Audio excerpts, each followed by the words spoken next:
When it comes to famous mythological punishments meted out by the Olympic gods, perhaps none is more well known than that of Sisyphus. For all eternity, he had to roll a boulder up a mountain, only for it to roll off again right after he reached the top, and he had to start all over again. Endless labor for absolutely zero reward. Albert Camus, in his famous essay The Myth of Sisyphus, used the myth to illustrate his philosophy of the absurd, and urged us in the famous final lines to imagine Sisyphus happy, with Sisyphus paradoxically finding meaning in his meaningless labor. Greek mythology is full of punished mortals like Sisyphus, who angered the gods and have to pay for it for all eternity.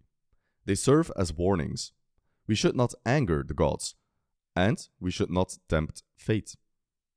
And one surefire way to anger the gods is to strive to be like them. As they say, it's dangerous to fly too close to the sun. Prometheus was not a mortal human, but a titan. In the Greek imagination, he existed in the time before humans and before the reign of the Olympic gods. As the descendants of the primordial deities Uranos and Gaia, personifications of the sky and earth, the Titans ruled the world before they were violently overthrown by the Olympic gods under the leadership of Zeus. Interestingly, depending on the source, the Titan Prometheus either stayed out of the conflict entirely or allied with the gods. And the same holds true for his brother Epimetheus. So while the other Titans were thrown by Zeus into Tartarus for eternity, the brothers Prometheus and Epimetheus kept their freedom. You've probably heard of how Prometheus stole fire from the gods and gave it to humans. But that's not his entire story. Plato, in his dialogue Protagoras, talks about what happened before the famous fire-stealing episode. In Plato's account, after the gods created animals and humans out of clay, they gave Prometheus and Epimetheus the task of assigning qualities to this newly created life. The brothers agreed that Epimetheus would do the actual work and Prometheus would oversee it. So Epimetheus gave lions their fierce fangs, eagles their wings, squids their tentacles, and so on. He gave each animal the means for their survival, but in his hastiness and clumsiness, he forgot to give humans their part, and there was nothing left to distribute after he was done. Seeking to right this wrong, Prometheus snuck into the workshop of Hephaestus and Athena, and stole from them fire and knowledge, and brought them back to mankind. Now humans could warm themselves, create shelter and tools, and ensure their survival through the use of technology. Plato relates that Prometheus was punished for this transgression, but he does not state the exact nature of the punishment. And while this is not explicitly said in Plato's account of the myth, many versions do explicitly say that Prometheus is the one who created humans in the first place, fashioning them out of clay in the image of the gods. When Zeus got wind of this theft of the fire, he punished Prometheus by having him chained to a mountain rock, where every day an eagle, the symbol of Zeus, would come to gnaw at his liver. Afterwards, the liver would grow back, and every day the torture of Prometheus was to be repeated. And so we finally arrive at a version of the myth that would come to influence poets, artists, and philosophers in the millennia to come. Prometheus, the champion of mankind, creates the first humans out of clay. He then steals fire and knowledge from the gods and gives them to humans. For this, for bringing civilization to mankind, he is punished by Zeus for all eternity. Can we, and should we, like Sisyphus, imagine Prometheus happy? Let's dive a little deeper and see how the myth of Prometheus lives on. Before we get to that, however, a quick shout out to our supporters on Patreon who make these longer videos possible. Check out the link in the description if you want to support the work we do here, and also gain access to a dozen exclusive videos that are not on YouTube. Thanks again to all of our supporters. Now, back to Prometheus. The rebellious Prometheus, who defied the will of the gods to endow mankind with knowledge, provided ample inspiration to poets and writers as Romanticism was taking hold of European culture. Goethe's treatment of the Titan is one of the most famous, in a poem where Goethe speaks through Prometheus in direct defiance of Zeus and the gods. Of course, Prometheus is here simply a symbol for mankind in general, while Zeus is a stand-in for all theism, including the Christian God. Goethe makes it more explicit by directly quoting from the Bible when Prometheus says the following: "When I was a child and ignorant of life, I turned my wandering gaze up toward the sun, as if with him there were an ear to hear my wailings, a heart like mine to feel compassion for distress." The first line here, "when I was a child," is directly lifted from Paul's first letter to the Corinthians. "When I was a child, I spake as a child, I understood as a child, I thought as a child. But when I became a man, I put away childish things."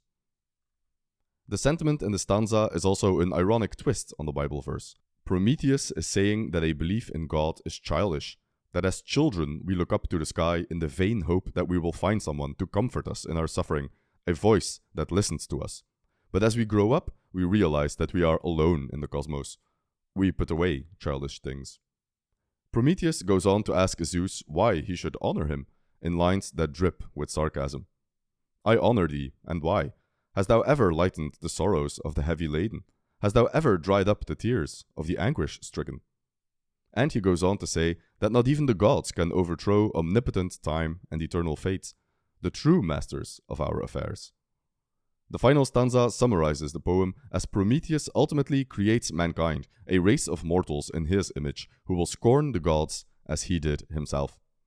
"Here sit I, forming mortals after my image, a race resembling me, to suffer, to weep, to enjoy, to be glad, and thee to scorn as I."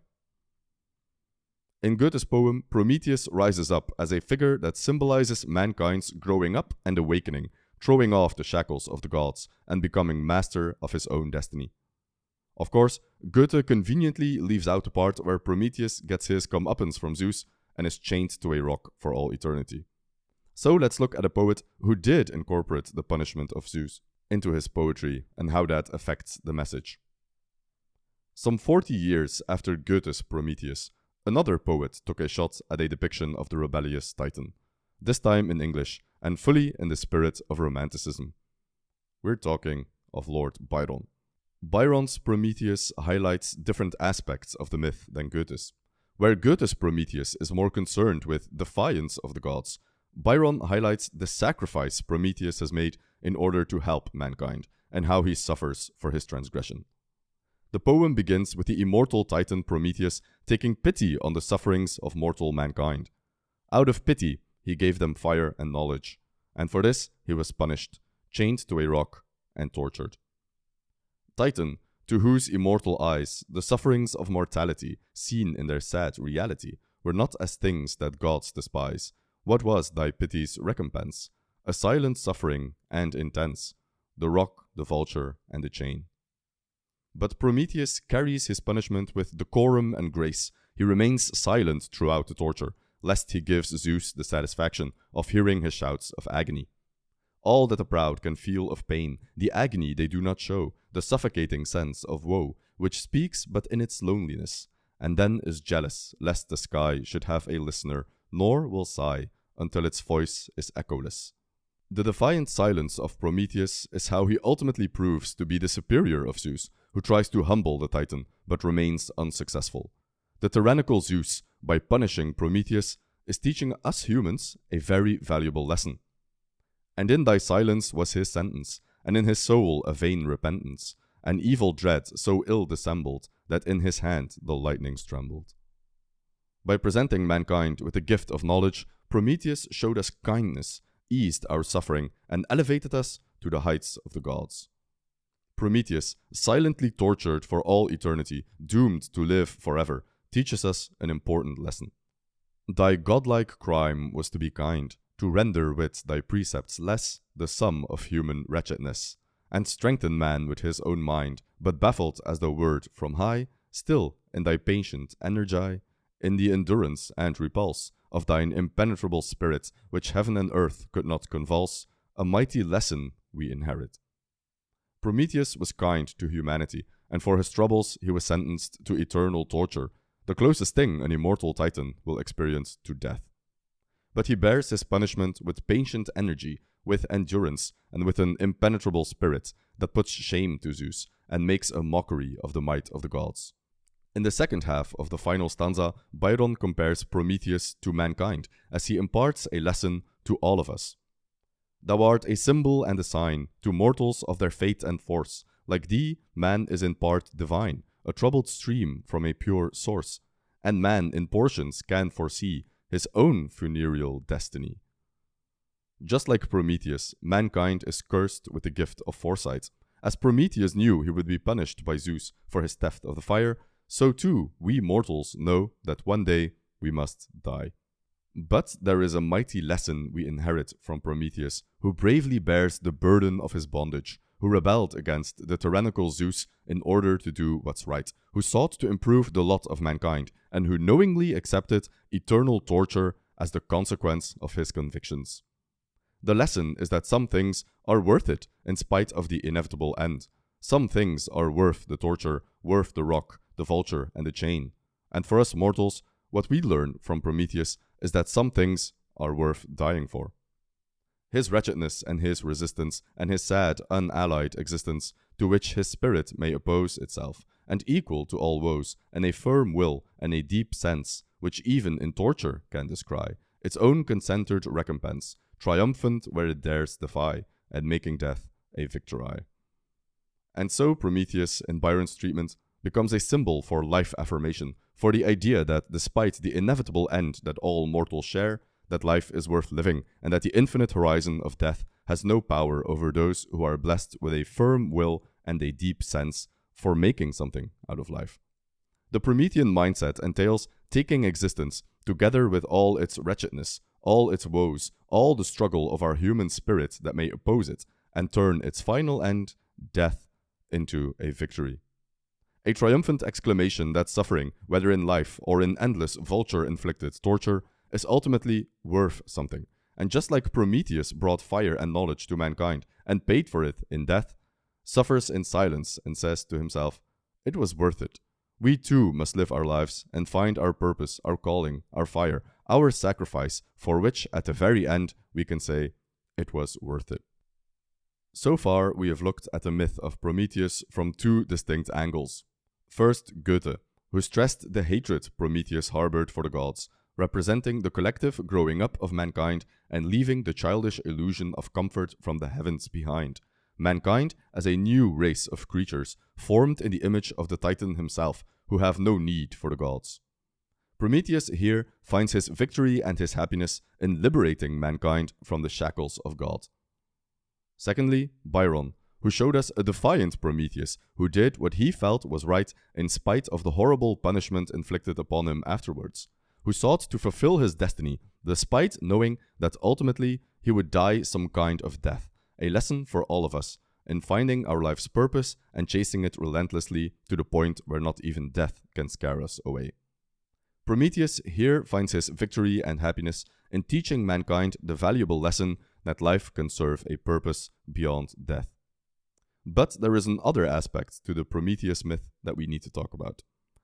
We should not forget that Prometheus was a criminal. The story of Prometheus is a creation myth. It recounts how mankind was created and how we came to be who we are. Helpless pieces of clay imbued with knowledge and civilization because of the theft of fire and knowledge by Prometheus against the wishes of the gods. There's a natural comparison to be made here. Of course, we're talking about the biblical account of creation, the story of Adam and Eve. Just like in the Greek version of mankind's creation, mankind was fashioned out of clay. Eve was to be his companion, but just like in the Prometheus myth, Adam and Eve were initially without knowledge. The serpent seduces Eve and speaks the immortal words, "You will be like God, knowing good and evil." All she has to do is defy God's command and eat the fruit from the tree of knowledge. Adam and Eve eat the fruit, gain knowledge of good and evil, and are punished by God, banished from paradise. Man is cursed to till the land for his sustenance, and woman has to undergo the pains of childbirth. Just like in the story of Prometheus, the price for knowledge is punishment. The blessing comes with a curse. What is markedly different, however, is the nature of the defiant act. How does mankind gain knowledge? With Eve, through seduction, with Prometheus through theft. Sin versus crime. We are presented with two creation stories. They are similar in many ways, but enormously different in their implications. In both stories, mankind gains knowledge through the intermission of an entity who defies God. Prometheus defies Zeus, and the serpent defies Jehovah. Both are punished. Prometheus is chained to a rock, and the serpent is doomed to slither over the earth and be the lowest of all animals. And interestingly, Zeus doesn't punish mankind, but Jehovah sure does. Not only is Adam punished for his transgression by having to toil and suffer just to stay alive, not only is he kicked out of paradise, not only is his immortality taken from him, he also confers this punishment on his descendants, upon all of us, through original sin. The story of Adam and Eve is fittingly called the fall of man. Mankind reached its peak in paradise and is thrust into suffering and misery. And it all happened because Eve was seduced by the serpent, and in turn seduced Adam. Who would fall for a seduction unless someone unconfident in himself, unhealthy, unable to withstand temptation? The moral of the story is that mankind is fundamentally broken, defective, sick, in a word, weak. This is the Christian view of mankind. Man as a weak, defective creature, born in sin, prone to temptation. Against this, we now put the Greek version of mankind. Granted the gift of fire by our champion Prometheus, we can attain the heights of the gods. Whereas the intermission of the serpent doomed mankind, the intermission of Prometheus saved mankind. We are given fire, knowledge, civilization, the joys of art and poetry, everything that separates us from animals and brings us closer to the immortal gods. In the biblical narrative, mankind is torn down. In the Greek story, man is lifted up. And it all happened not because of a sin, but because of a crime. Prometheus went against the will of Zeus and committed a theft. He was a transgressor who dared to step beyond the boundaries of acceptability, and he paid the price for his defiance. The story of Adam and Eve is a cautionary tale. Do not disobey God. The story of Prometheus is an aspirational tale. By disobeying the gods, we can attain greatness. In Goethe's Prometheus, the Titan created mankind, a creature in his own image, to mock the gods just as he had done himself. No longer would mankind allow itself to be kept down by the gods, whether that be Zeus on Olympus or God in heaven. Mankind is endowed with knowledge and fire and will carve its own path. In Byron's Prometheus, the Titan takes his punishment from Zeus on the chin, bravely embraces the suffering inflicted upon him, happy in the knowledge that by granting mankind the gifts of fire and knowledge, he had given his life in service of a purpose that would last beyond himself, and in doing so, he made his death a victory. The tale of Prometheus, retold in Byron's poem, is a defiant call for us to do likewise and find purpose in our lives, to stand up to tyranny, and to reach for something beyond ourselves. In other words, to become who we are. If that sounds Nietzschean, that's because it is. In fact, it's in The Birth of Tragedy where Nietzsche makes an explicit connection between the myth of Prometheus and the story of Adam and Eve. He says these stories relate to one another like brother and sister. Whereas the Promethean story is the origin story of the European peoples, the Genesis account of creation and the fall of man is Hebrew in origin. The tale of Prometheus is an original possession of the entire European family of races, and documentary evidence of their capacity for the profoundly tragic. Indeed, it is not improbable that this myth has the same characteristic significance for the European race that the myth of the fall of man has for the Hebrew, and that there is a relationship between the two myths, like that of brother and sister. Ultimately, these stories are about mankind's relationship to the divine. Can we become one with the gods, or are we fundamentally separated from God? Man, elevating himself to the rank of the Titans, acquires his culture by his own efforts and compels the gods to unite with him, because in his self-sufficient wisdom, he has their existence and their limits in his hand. But again, we must not lose sight of the fact that the gift of fire, which is of course symbolic of culture and civilization itself, comes to mankind not through coincidence, not through a benevolent gift from above, not even through our own cleverness, but through a crime. And the punishment for the crime, the vulture and the rock, symbolic of the suffering of the world in general, is our collective punishment too. Prometheus, the Greek titan whose name literally means foresight, granted us knowledge, granted us culture and civilization, granted us a path to the divine.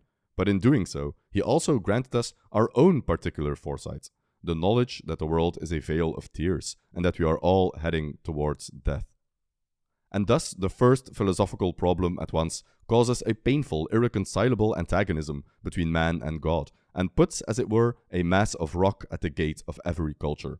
The best and highest that man can acquire, they obtain by a crime, and must now, in their turn, take upon themselves its consequences, namely the whole flood of suffering and sorrows with which the offended celestials must visit the nobly aspiring race of man. But here comes the interesting part. The flood of sufferings and sorrows cast upon our world are justified because we bought them at a price of knowledge. In the Promethean mythos, the rock and the vulture are a worthwhile price to pay. Prometheus suffers in silence and thereby condemns Zeus, and likewise we humans have to suffer on earth, a suffering we must gladly take upon ourselves because we bought it for the price of knowledge, and such a bargain is worth it. With a heroic effort made by the individual for universality, in his attempt to pass beyond the bounds of individuation and become the one universal being, he experiences in himself the primordial contradiction concealed in the essence of things, i.e., he trespasses and suffers. Prometheus, the archetypical man, is the Dionysian figure par excellence who goes beyond the accepted limits set out by the gods, and thereby incurs what Nietzsche calls the primordial contradiction at the heart of the universe, the reality of human suffering. But the suffering is also justified thereby. Just like in Byron's poem, where Prometheus accepts the punishment from Zeus, secure in the knowledge that he has done something beyond himself, but more importantly, aspired to be something more than himself. In Nietzsche's Dionysian reading of Prometheus, the Titan is the primordial criminal, where, like a criminal, he steps outside the bounds of what is acceptable in order to live according to his own standards of morality, and no one else's, and certainly not the gods. As Homer says in the Iliad, there is nothing alive more agonized than man, of all that breathe and crawl across the earth. This ancient wisdom has been attested to in countless works of art and philosophy. Schopenhauer, for example, never tires of pointing out, in one quote after the other, how the ancient, medieval, and even modern philosophers endlessly explicate the fundamental truth of existence, that life is suffering and that humans have it the worst. And the reason why humans are so uniquely capable of suffering is because we are intelligent enough to reflect upon it. When a lion eats a gazelle, the gazelle is in pain and is suffering for it. But the gazelle can't really think about the pain, is not really conscious of it in the way that humans are. We are equipped with reflexive intelligence, an intelligence that thinks about itself, an intelligence that endows us with a higher consciousness than mere plant or animal life. And because of this, not only do we have to endure physical suffering like animals do, we also have a suffering of a more hidden, a more insidious kind. Existential suffering. As humans, we are acutely, painfully, and inevitably aware that one day we are going to die. We are aware of the passing of time, and we know where each and every one of us is headed. Schopenhauer already pointed out that an increased intelligence also means an increased propensity for suffering. An intelligent person is more acutely aware, more conscious in a way, and feels the pangs of suffering deeper than an unintelligent person. His great idol, the great Siddhartha Gautama, also known as the Buddha, was so impressed with the sufferings of mankind that he arrived at the Four Noble Truths of Buddhism in response. The romantic idea of the tortured genius is a perfect example of this mindset, that with increased intelligence comes an increased capacity for suffering. All of this to say that intelligence, great as it may be, comes with its drawbacks. The myth of Prometheus attempts to reconcile these facts. For granting mankind the gift of intelligence, he is cursed to eternal torture. And likewise, mankind is symbolically tortured for having received the gift and making use of it. Prometheus is not a titan chained to a rock somewhere in the mountains of the Caucasus. He is a symbol and an archetype of mankind itself, blessed with knowledge, cursed with suffering. When we look at the story and fate of Prometheus, the question to ask ourselves is it worth it? In a roundabout way, we end up where we always end up. the question of the meaning of life. Or, more precisely, the possibly even older question, is life worth living? Can we find redemption in suffering? Can we find something worth living for, knowing that suffering and death are inevitable? Is life, as Schopenhauer claimed, a business that cannot cover its expenses? Or is life, in spite of it all, in spite of the vanity of existence, the ephemeral nature of being, the relentless passage of time, and the ultimate infinity of death, worth living after all?